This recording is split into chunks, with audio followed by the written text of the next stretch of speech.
Shalom Bapak Ibu Saudara yang dikasihi Tuhan. Seri pengajaran hari ini Sabtu 19 Juni 2021 berjudul Yang Empunya Kuasa. Satu hal yang harus disadari adalah bahwa Allah yang kita sembah bukanlah Allah yang lemah dan tidak berdaya, tetapi Ia adalah Allah yang memiliki kuasa. Bahkan Ia adalah pribadi yang maha kuasa.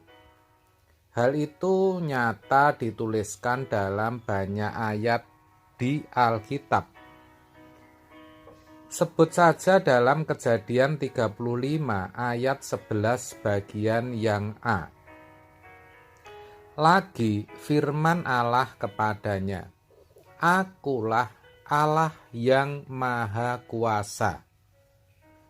Dalam Keluaran 6 ayat 3 dikatakan, Aku telah menampakkan diri kepada Abraham, Ishak dan Yakub sebagai Allah yang maha kuasa. Tetapi dengan namaku Tuhan, aku belum menyatakan diri. Allah juga berkuasa menciptakan langit dan bumi. Dalam Yeremia 32 ayat 17 dituliskan, Tuhan Allah, sesungguhnya Engkaulah yang telah menjadikan langit dan bumi dengan kekuatanmu yang besar dan dengan lenganmu yang terentang. Tiada suatu apapun yang mustahil untukmu. Sangat jelas bukan kemahakuasaan Allah itu? Namanya maha kuasa itu memiliki kuasa dalam segala hal. Sayangnya, ini tidak dipahami secara utuh bagi sebagian besar orang percaya. Meskipun sepertinya pengakuan akan hal itu ada, yaitu ketika mengucapkan kalimat doa Bapa kami, karena Engkaulah yang empunya kerajaan, perhatikan, kuasa dan kemuliaan sampai selama-lamanya. Amin.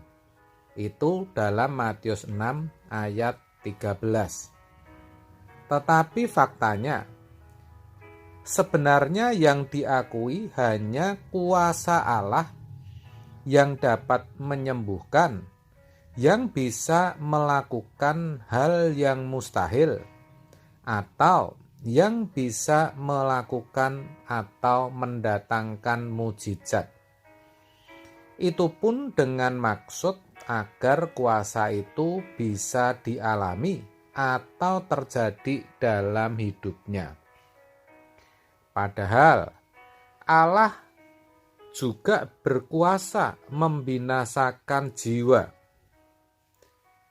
Hal ini dituliskan dalam Matius 10 ayat 28. Dan janganlah kamu takut kepada mereka yang dapat membunuh tubuh, tetapi yang tidak berkuasa membunuh jiwa. Takutlah terutama kepada Dia yang berkuasa membinasakan baik jiwa maupun tubuh di dalam neraka. Wah, ini kalau disadari tentu sangat menggetarkan saudara, dan akan mendorong kepada adanya perubahan sikap hidup.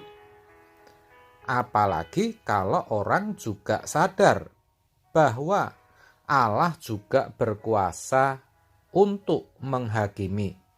1 Petrus 1 ayat 17. Dan jika kamu menyebutnya Bapa, yaitu Dia yang tanpa memandang muka menghakimi semua orang menurut perbuatannya.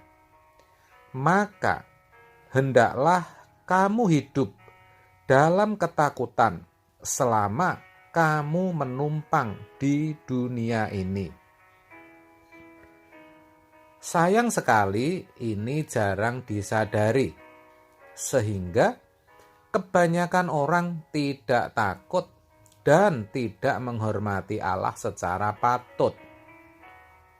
Yakobus 2 ayat 19 mengatakan, engkau percaya bahwa hanya ada satu Allah saja. Itu baik. Tetapi setan-setan pun juga percaya akan hal itu, dan mereka gemetar. Saudara, setan-setan gemetar. Bagaimana dengan orang percaya? Banyak orang yang merasa dan mengatakan percaya kepada Tuhan, tapi tidak gemetar, tidak takut akan Dia. Sesungguhnya mereka lebih takut dengan setan daripada takut dengan Tuhan. Lebih percaya setan itu ada daripada Tuhan itu ada.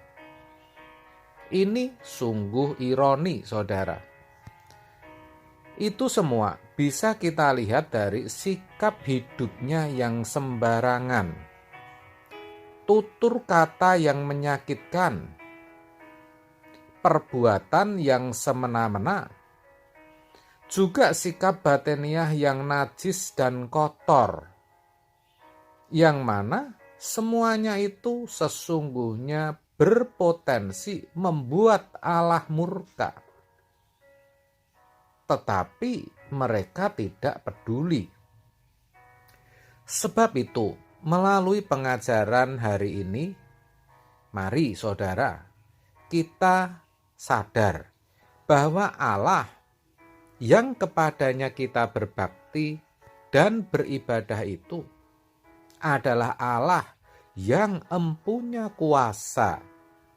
Tidak hanya kuasa menyembuhkan, memulihkan, dan melakukan berbagai mujizat, tetapi juga kuasa yang dapat membinasakan, sehingga kita benar-benar memiliki rasa takut dan gentar, rasa hormat yang sepatutnya ketika kita masih hidup di bumi ini. Ini sungguh sangat penting, saudaraku. Itulah kebenaran hari ini. Kiranya kita semua diberkati. Amin.